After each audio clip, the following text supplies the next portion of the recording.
Hello, I'm Cameron Walker and you're watching GBN Royal. Yesterday, Queen Camilla met with survivors of domestic abuse and the dedicated teams working to support them. This visit marks the Asian Women Resource Centre's 45th anniversary, a huge milestone for a grassroots charity that has spent decades empowering women from black, minority and ethnic backgrounds. But while today is a celebration, it's also a stark reminder of the challenges that still exist. Domestic abuse, forced marriages and honour-based violence continue to impact thousands of women across the UK, many of whom struggle to seek the help due to cultural, systematic and financial barriers. The Queen's visit has shone a spotlight on these issues and on the work being done at the AWRC to help some of the most vulnerable women in society. Her Majesty's long been a passionate advocate for survivors of domestic abuse and sexual violence, using her platform to break the silence around these issues. And over the years, she's visited numerous charities, spoken directly to survivors, and works to amplify their voices. And yesterday, her commitment was clear as she took the time to speak with women whose lives have been transformed by the work of AWRC.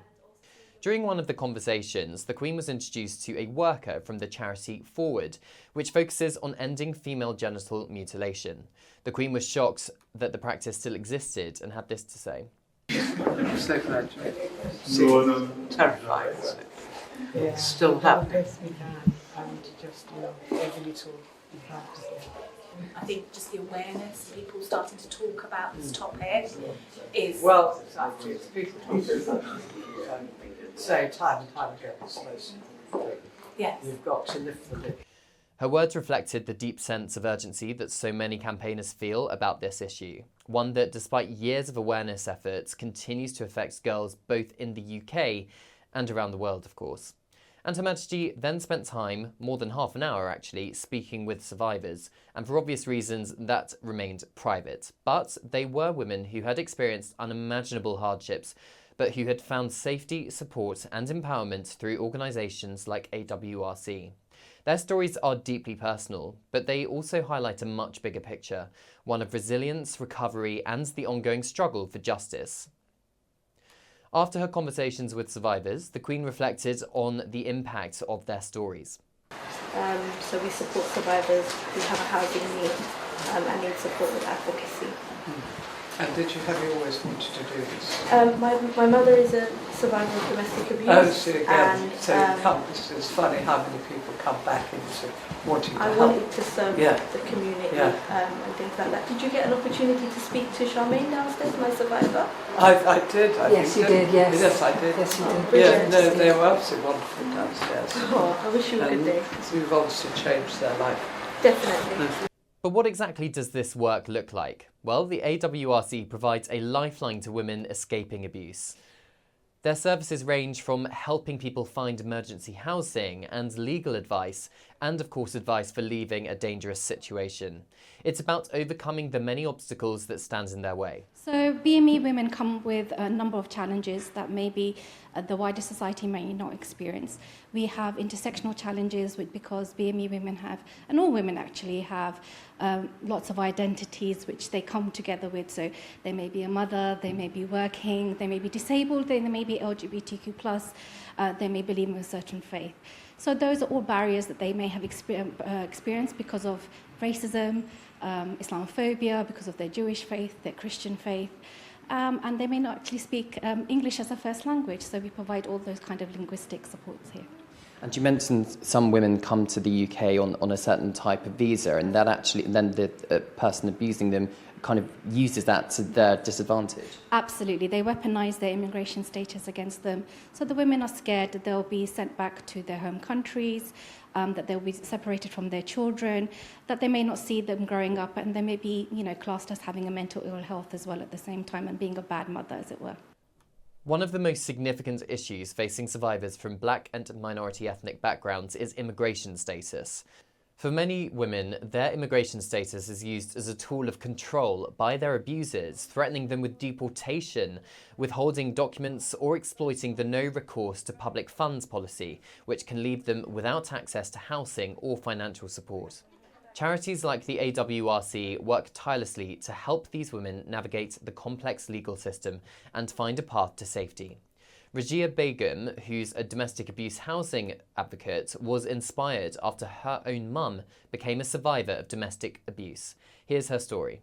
And you were speaking to Her Majesty the Queen earlier, and you mentioned that your mother was a domestic abuse survivor. That's right. My mother is a survivor of domestic abuse, honour-based abuse, and we saw her challenges when we were younger and how she fled from that into safety, how she's grown as a person and the difference support can make, which is why I'm passionate about being in this sector and giving back to the sector that gave to me. For survivors, finding safety is only the first step. For many women, leaving abusive situations feel isolated, unsure of how to rebuild their lives. That's why spaces like this are so crucial, because they are places that women can regain their confidence, find support networks and begin to heal. And that's where the Healing Garden comes in. Officially opened by Queen Camilla yesterday, this new space has been designed as a sanctuary, a place where women, staff and volunteers can find moments of peace, reflection and healing. The garden is a powerful symbol of what the AWRC stands for. It's not just about escaping danger, it's about rebuilding lives, fostering resilience, and creating a future beyond the trauma.